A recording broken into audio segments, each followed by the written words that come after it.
और आज से कुछ समय पहले मतलब मेरा सिस्टम बिल्कुल ख़राब था, ये लगा लो कुछ भी नहीं था। आज मैया की मेहर है कि जो कुछ भी मैं हूँ आज सब मैया की मेहर है जी। फिर मैं उसने अपनी आंख मूंद करके भगवान श्री कृष्ण से विनती करी जी। भगवान कृष्ण तो स्वयं योग माया से अपने सभी भक्तों को देखते थे। उसने कही भैया तो हमारे भगत पे भीड़ पड़ी हुई है, सो वही वहाँ प्रकट हो गए। कहा नहीं प्रकट हो गए, फिर आए, कहो सखी क्या हुआ? ऐसे उन्होंने कहा हाँ मेरे को सब पता है। उन्होंने अपनी योग माया से सारा देख लिया और कोई नहीं आने दो और इसी स्थान पर लाना। सभी भक्तों को मेरी राधे राधे। मैं प्रिया शरण पाराशर स्वागत करता हूं आपके अपने चैनल ब्रज महिमा में। सर्वप्रथम मैं अपने ब्रज महिमा परिवार के सभी भक्तों को नवरात्रि की बहुत बहुत बधाई देता हूं। जैसा कि आप सबको पता है नवरात्रि का महामहोत्सव चला हुआ है, उसी उपलक्ष्य में आज हम आपको लेकर के आए हैं श्रीधाम सांचौली। सांचौली देवी जो कि समस्त ब्रजवासियों की कुल देवी के रूप में भी इनको जाना जाता है। पहले मैं यहाँ के रास्ते के विषय में थोड़ा सा वर्णन कर दूं। आप ये जो रास्ता देख रहे हैं यह रास्ता कोसी कला की तरफ जाता है। यहाँ से लगभग 12 से 14 किलोमीटर चलने के बाद आप कोसी पहुँच जाते हैं। और ये रास्ता आप जो देख रहे हैं यह रास्ता कामा के लिए जाता है। यहाँ से लगभग 13 किलोमीटर दूरी पर आप कामा पहुँच जाते हैं। और हम जिस स्थान पर खड़े हैं वह स्थान है श्रीधाम नंदगांव। मेरे पीछे आप जो मार्ग देख रहे हैं इसी मार्ग से उस गांव तक पहुंचा जाता है जिसका नाम है सांचौली गांव, जो कि यहां से लगभग 8 से 9 किलोमीटर की दूरी पर है। तो आइए हम आपको लेकर के चलते हैं समस्त ब्रजवासियों की कुल देवी जिनको सांचौली देवी के रूप में समस्त ब्रजमंडल जानता है, उनके दर्शन के लिए। वहाँ क्या लीला है, कैसे वहाँ देवी प्रकट हुई, ये सब जानेंगे वहाँ पहुँचने के बाद। तो आइए हमारे साथ इस मंगलमय यात्रा पर चलते हैं सांचौली देवी के दर्शन के लिए।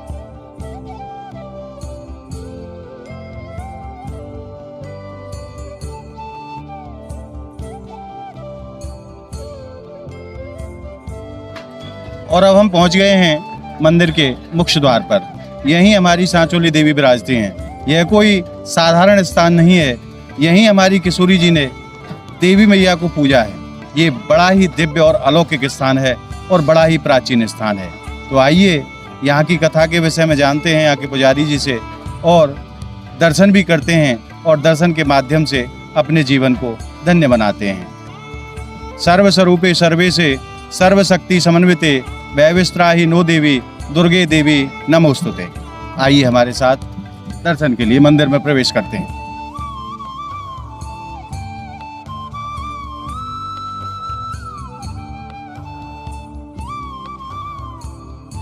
और सर्वप्रथम आप नाग देवता के दर्शन कीजिए। ये नाग देवता यहाँ विराजमान है, बहुत ही सुंदर लग रहे हैं, बहुत ही सुंदर है ये आप देखिए एक बार दिखाइए, पूरा दिखाइए एक बार। हाँ देखिए, आप भी नाग देवता के चरणों में प्रणाम करें। जय हो। आइए अब आपको लेके चलते हैं दर्शन के लिए।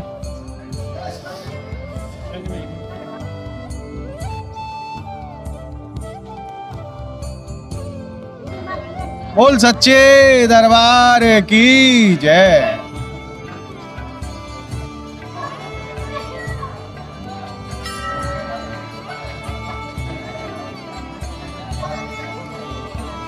बड़ी ही सुंदर माता रानी की छवि के यहाँ दर्शन प्राप्त होते हैं और यह आप दर्शन कर रहे हैं ब्रज महिमा चैनल के माध्यम से। आज पुजारी जी ने बड़ा ही सुंदर श्रृंगार माता को धारण कराया है और वास्तव में माता आज बहुत ही सुंदर लग रही हैं। तो आइए अब पूज्य पुजारी जी से इस स्थान के विषय में जानते हैं, क्यों इनका नाम सांची देवी पड़ा और कैसे यहाँ सांची देवी प्रकट हुई। तो आइए हमारे साथ पुजारी जी के पास। महाराज जी राधे राधे। राधे राधे जी। प्रभु जी सबसे पहले तो आप हमें दर्शन कराओ अपने हिसाब से, जो यहाँ विग्रह के रूप में जो विराजमान है। ये हमारे ज्वाला जी हैं। ये ज्वाला जी हैं जी। बीच में हमारे वो चंद्रावली देवी हैं, जो स्वयं कृष्ण भगवान पूज रहे हैं चंद्रावली के रूप में, जो सांची देवी सांची देवी के रूप में है जी। उधर लांगुरिया जी हैं जी। और साइड में इधर साइड में जो हमारे मंदिर बना हुआ है वो भैरव जी का है जी। और दक्षिण साइड में हमारे हनुमान जी और शिव परिवार है जी। और ये मंदिर का प्रांगण आपने देख ही लिया है सारा। महाराज जी यहाँ की कथा के विषय में और बताइए, क्यों यहाँ इसको सांची देवी कैसे नाम पड़ा, कैसे यहाँ माता प्रकट हुई, उस कथा को भी आप बताएं। अच्छा जी, ये कथा इस प्रकार है जी। जी ये अम्ब का वन था। जी ये अम्ब का वन में कृष्ण जी गौ चराने के लिए आते थे।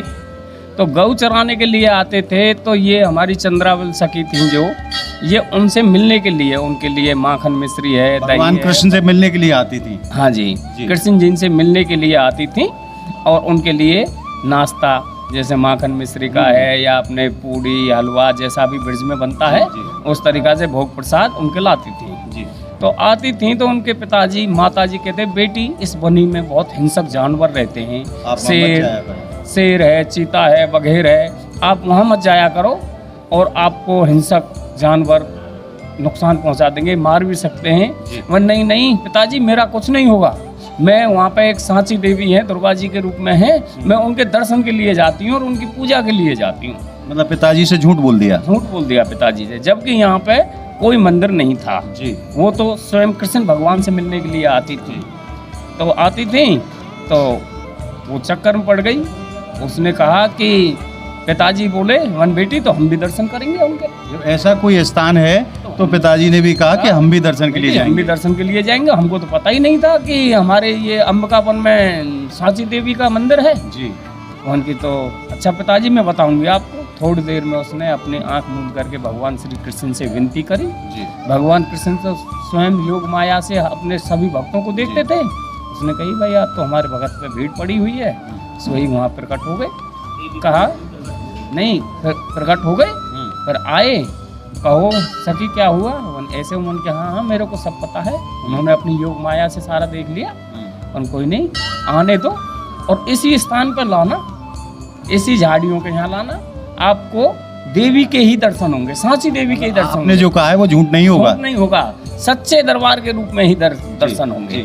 वन ठीक है। तो वो गई, उन्होंने अपने पिताजी से बोला वन की चलो पिताजी। वो आए पीछे पीछे पिताजी, आगे आगे चंद्रावली माता जी आए तो स्वयं कृष्ण भगवान उसी वृक्ष के नीचे जो हमारी करील के पेड़ थे और हींस के पेड़ थे, उन्हीं के बीच में एक छोटी सी मढ़ी बना के स्वयं अष्टभुजान में ठाकुर जी स्वयं स्वयं ठाकुर जी कृष्ण भगवान अष्टभुजान में अपने सिंह सवारी महिषासुर का वध करते हुए जी और प्रकट हो गई। बोलो सच्चे दरबार की जय। इस तरीका से ये कथा है। तो उनके पिताजी ने माताजी ने दर्शन किए और जो हमारी इधर साइड में सीनरी बनी हुई है जी। वो उसी चीज को दर्शा रही है कि वो उनके पिताजी खड़े हैं, चंद्रावली जी उनको बता रही है कि ये देवी है। अच्छा, वो सीनरी के माध्यम से इसी लीला को वर्णन किया गया। इसी लीला का वर्णन किया। महाराज जी आपने बहुत सुंदर कथा हमारे भक्तों को बताई, आपका बार बार धन्यवाद। राधे राधे। राधे राधे। जैसा कि पूज्य पुजारी जी ने हमें बताया कि ये सांची देवी साक्षात कृष्ण भगवान का ही स्वरूप हैं और साक्षात भगवान कृष्ण यहाँ अपने भक्तों का मनोरथ पूरा करने के लिए सांची देवी के रूप में साक्षात विराजमान हैं हमारे वृक्ष की उसी दिन से हमारे वृक्ष की ये कुल देवी मानी जाती है। और उन्हीं देवी के नाम पर इस गांव का नाम भी सांचोली गांव पड़ा। और हमारे समस्त ब्रजमंडल में आज भी इन देवी को कुल देवी के रूप में माना जाता है और समस्त ब्रजवासी अपनी कुल देवी के दर्शन के लिए प्रत्येक नवरात्रि में यहाँ पधारते हैं। तो आइए चलते हैं, अब आपको और भी यहाँ मंदिर के दर्शन कराते हैं। और आइए अब आपको दर्शन कराते हैं, यहाँ छोटे छोटे मंदिर के रूप में जो विग्रह स्थापित है उनके भी आपको दर्शन कराते हैं। आइए हमारे साथ। अब हम जो चल रहे हैं ये परिक्रमा मार्ग है। आप भी घर बैठे मानसिक रूप से ये परिक्रमा आप दे सकते हैं और मेरा विश्वास है कि आपको वही पुण्य फल की प्राप्ति होगी जो यहाँ पहुँचने के उपरांत परिक्रमा देने से होती है। परिक्रमा के उपरांत यहाँ छोटे से मंदिर के रूप में आप भैरव बाबा के दर्शन करते हैं।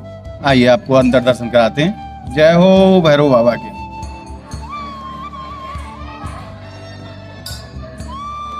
महाराज जी थोड़ा सा वर्णन करो या स्थान के विषय में। राधे राधे।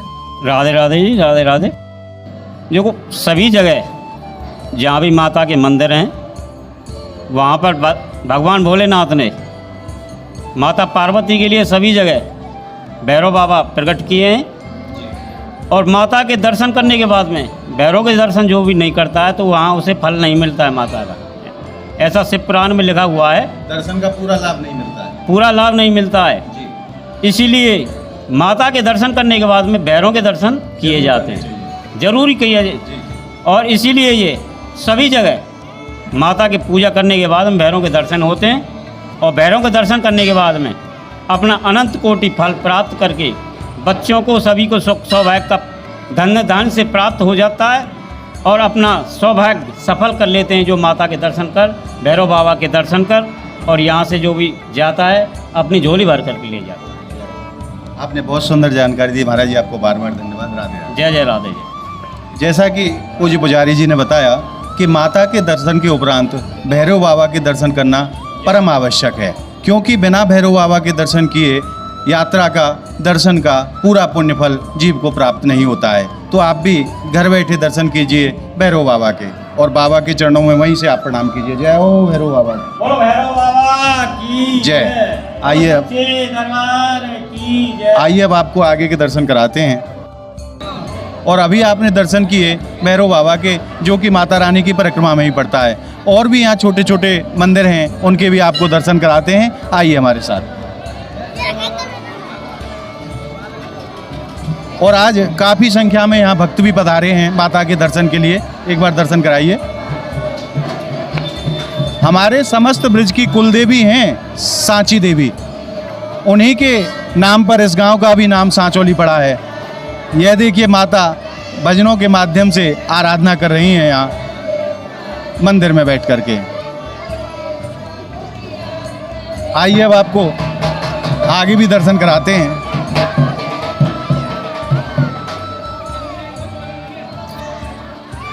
उससे पहले मैं आपको एक चीज़ के और दर्शन कराना चाहूँगा। ये जो आप मेरे पीछे पेंटिंग जो देख रहे हैं, ये उसी लीला का वर्णन कर रही है जो हमारे पूज्य पुजारी जी ने हमको बताई। ये चंद्रावली सखी हैं, चंद्रावली देवी, और ये सांची देवी का यहाँ छोटे से मंदिर के रूप में ये उसी दिव्य झांकी, उसी कथा की दिव्य झांकी बना करके यहाँ समस्त भक्तों के लिए यहाँ सुलभ कराया गया है। आइए अब आपको बाबा विश्वनाथ के दर्शन कराते हैं। जय हो भोले बाबा की। जय हो बाबा विश्वनाथ। और यहाँ सांचौली देवी मंदिर में बाबा विश्वनाथ अपने पूरे परिवार के साथ यहाँ विराजमान हैं। और ये छोटे से विग्रह के रूप में हनुमतलाल जी। जय हो मेरे हनुमतलाल जी की। आइए आपको अब मंदिर के नज़ारा दिखाते हैं। और अब आपको दिखाते हैं माता रानी के मंदिर के शिखर के भी दर्शन आपको कराते हैं। ऊपर लाल रंग की पताकाएं फहरा रही हैं, जो कि अपने आप में बड़ी अद्भुत दिखाई देती हैं। और ये मंदिर के बीच प्रांगण में छोटा सा पीपल का वृक्ष भी है, जो कि बड़ा ही सुंदर लगता है।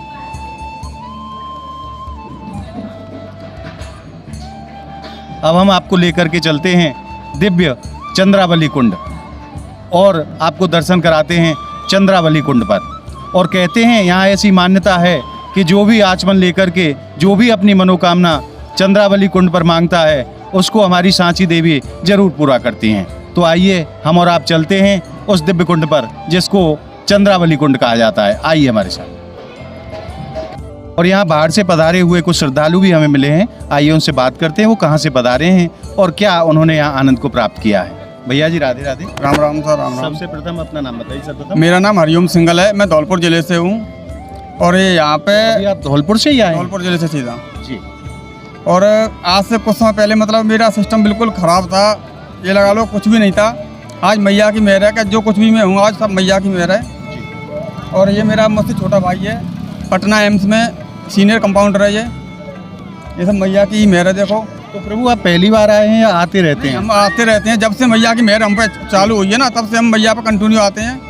देखो भक्तों के कैसे सुंदर भाव होते हैं। ये बोल रहे हैं कि हमने अपनी समस्त परेशानियां माता के चरणों में जब से निवेदन किए हैं, तब से हमारी ज़िंदगी ही बदल गई है और हमारा सब कुछ पहले की तरह ठीक हो गया है। प्रभु यहाँ आकर के आप लोग कैसे अनुभव और आनंद की प्राप्ति करते हैं? सर ये लगा लो कुछ क्या फील होता है आपको यहाँ? दिमाग में जितनी भी टेंशन होती है ना, वो सारी पता नहीं चलता कहीं कहाँ। जी। और ये मेरी वाइफ है, इनके ऊपर देवी माँ की सवारी आती थी पहले। जी। तो तब से मतलब मैं थोड़ा तो यहाँ आने की प्रेरणा आपको कैसे प्राप्त हुई? आप धौलपुर के रहने वाले, यहाँ से काफ़ी दूर भी है धौलपुर। ये मेरी वाइफ है, अलवर डिस्ट्रिक्ट से है। जी तो इनके ऊपर जैसे देवी माँ आती थी, जी जो सवारी आती ना वो, जी जी तो शादी के बाद जब हम पे ज़्यादा कष्ट हुए, कहीं से निवारण नहीं हुआ, तो हमने सोचा चलो माँ के दरबार में चलते हैं। जब सवारी आती है तो यहाँ पे आए। पहली बार से ही हमें ये लगा लो एहसास हो गया कि हाँ मैया ने हमारी एक बार में ही सुन ली, और अब हम कंटिन्यू लगभग आते ही रहते हैं, मतलब हर नवरात्र एक प्रकार से कहें तो माता से जुड़ चुके हैं, माता है जो तन मन धन तीनों चीज़ों से। तीनों चीज़ों से ये लगा लो कि अब आंसू भी निकल जाएंगे कि आप ज़्यादा पूछोगे। चलो चलो,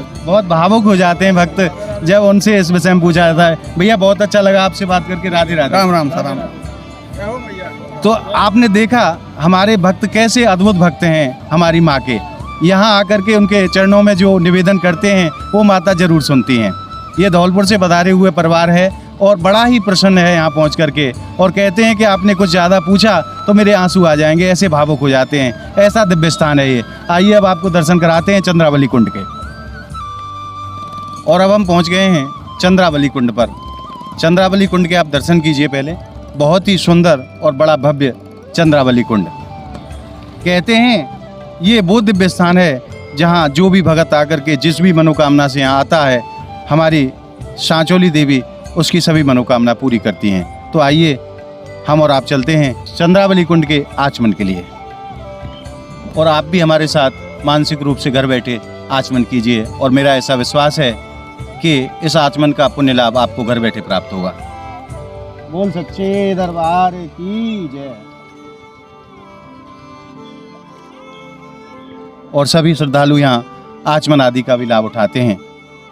बड़ा ही सुंदर और निर्मल जल है इस चंद्रावली कुंड का।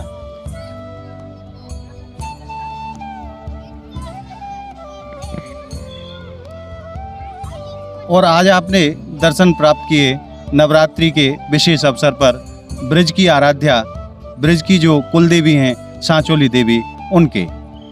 और हमने जो आपको आनंद दिलाने का जो प्रयास किया है, वो प्रयास हमारा आपको कैसा लगा हमें कमेंट के माध्यम से बताएं। और हमारी इस वीडियो को आप ज़्यादा से ज़्यादा लाइक करें, ज़्यादा से ज़्यादा शेयर करें, ताकि सभी लोग ऐसे दर्शनों का पुण्य लाभ घर बैठे प्राप्त कर सकें। अगर आपने हमारे चैनल को सब्सक्राइब नहीं किया है तो आप हमारे चैनल को सब्सक्राइब कर लें, और जो बगल में घंटी का बटन होता है उसको आप दबाना ना भूलें, ताकि हमारी जो भी वीडियो आए वो आप तक निश्चित रूप से पहुँचे।